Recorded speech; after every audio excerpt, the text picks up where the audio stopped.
So ayun na nga mga kabangis at kumakain po tayo ng pansit bato mga kabangis at ituturo ko sa inyo paano magluto ng pansit bato. Napakasarap po ng pansit bato. Shoutout nga pala sa mga taga Bicol mga kabangis at ang sarap ng pansit niya. Ito ng pansit bato.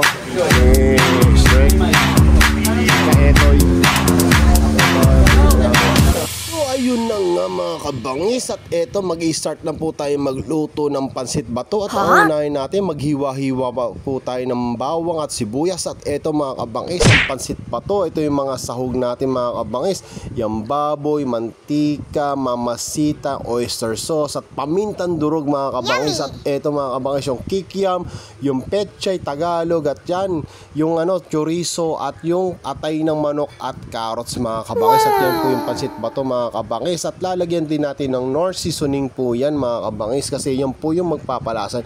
Ang unang gagawin natin, igigisa po natin yung baboy. Yan po mga kabangis at papakuluan po natin yung baboy. Ito mga kabangis, yung pinagpakuluan niya, wag nyo pong itatapon at yun po yung gagawin nating sabaw at yun po magpapalasa. At ito mga kabangis, pagkatuyo, ito ginisa po natin, nilagyan natin ng kikiam at chorizo mga kabangis. So tigpa 5 seconds lang po yung palugid ng mga yan mga kabangis at wag yung tatagalan, wag yung masyadong lulutuin na kasi masama po yun kasi pag masyadong naluto yung kikiam at ito po mangyayari at nilagyan na po natin ng mamasita oyster sauce mga kabangis.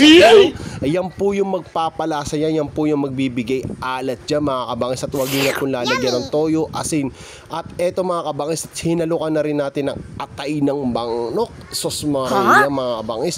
Atay ng manok yan mga kabangis at ako medyo nabubulol dahil bulol na talaga ako. At ito mga kabangis, menekos ko na kaya mga kabangis at nilagyan na rin natin ng carrots at yung carrots na yan, yung lasa yan, yan po yung magpapatamis dyan mga kabangis.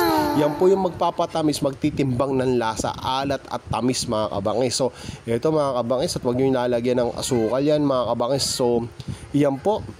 At ilalagay na natin yung pansit bato. Yan. Pero may nakalimutan tayo. Ilalagay muna natin yung sabaw ng yung sabaw na kanilang pinagpakuluan sa baboy.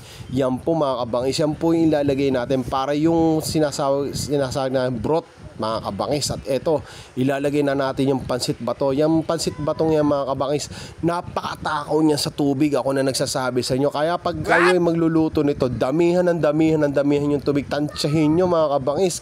Dahil ang hirap tansyahin niya mga kabangis kapag at nasobra sa tubig ay grabe. Kailangan tansya at eto mga kabangis at medyo na luto-luto na yung pansit bato at medyo malambot na at maganda na ang luto at may sabaw-sabaw na. At nilalagay na natin yung gulay mga kabangis, yung repolyo. Ay, hindi po repolyo, yung pechay Tagalog kung tawagin sa amin mga kabangis. Yan at nilagay na natin lahat mga kabangis, nilagay na natin lahat. At eto mga kabangis at ayan sus ko po, napakarami yan, napakasarap at eto luto na, papatay na natin yung apoy mga kabangis. Huwag nyo masyadong lulutuin yung pechay at half cook lang mga kabangis.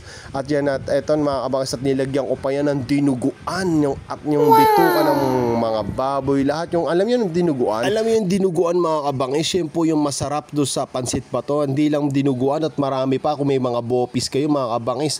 At kung nakaabot po kayo sa video ito mga kabangis at paki-comment naman kung taga-sampo kayo at shoutout nga pala sa mga taga-Bicolano mga kabangis at napakasarap ng pansit bato nyo. Shoutout sa inyo, salamat!